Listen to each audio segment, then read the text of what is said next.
नाजरीन, मेरे चैनल हसीना beauty tips को सब्सक्राइब करना हरगिज़ ना भूलें और साइड में बेल आइकन्स बना हुआ है उस पर ज़रूर क्लिक कर दें ताकि मेरी हर वीडियो का नोटिफिकेशन आपको बिस्मिल्लाहिर्रहमानिर्रहीम। अस्सलाम वालेकुम। कैसे हैं नाजरीन? उम्मीद करती हूँ अल्लाह पाक की रहमत से आप लोग जो है वो बिल्कुल खैरियत के साथ होंगे। नाजरीन, आज मैं आपको ख्वाब में सांप देखने की ताबीर बताऊंगी। इससे पहले आप मेरे चैनल को सब्सक्राइब कर दें और वीडियोस को लाइक भी दे दिया करें ताकि हमारी भी हौसला अफजाई हो सके। तो चलते हैं वीडियो की जानिब।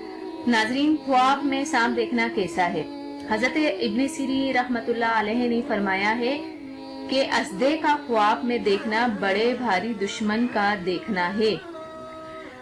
जो दुश्मनी कभी रखता है, अगर देखे कि वो असदा रखता है तो दलील है कि बुजुर्गों से मिलेगा, और अगर देखे कि असदा जंग करके इसके ऊपर गालिब आ गया है तो दलील है कि दुश्मनों से लड़ेगा और आखिरकार दुश्मन को ज़ेर करेगा।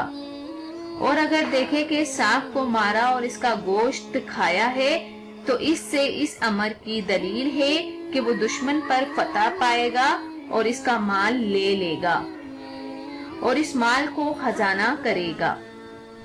हजरत जाबिर बिन मगरबी रहमतुल्लाह अलैहि ने फरमाया है, अगर सांप ने इसको खाया तो दलील है कि दुश्मन से खौफ होगा और दुश्मन इसको हलाक करेगा। और अगर देखे कि असदे की पुश्त पर बैठा है और असदा इसके ताबे फरमान है तो इस अमर की दलील है कि बहुत बड़ा दुश्मन इसका ताबेदार होगा और उसके सब कारोबार इंतजाम से होंगे। तो नाजरीन, आपने ख्वाब में देखा कि इसकी ताबीर भी सुनी कि ख्वाब में बड़े सांप देखने की क्या ताबीर है। उम्मीद करती हूँ कि आपको समझ आ गई होगी। जाने से पहले सिर्फ इतना ही कहूंगी कि मेरे चैनल को लाइक भी किया करें, सब्सक्राइब किया करें और मेरी वीडियोस को देखते रहा करें। मेरे चैनल पर आपको हर तरह के ख्वाब की वीडियोस, कपड़ों की वीडियोस और ब्यूटी टिप्स के हवाले से हर तरह की आपको वीडियोस मिलेंगी। Thank you. अल्लाह हाफिज, जज़ाकल्लाह। मिलता है नेक्स्ट वीडियो में और वो भी आपकी पसंद की वीडियो के साथ बहुत जल्द।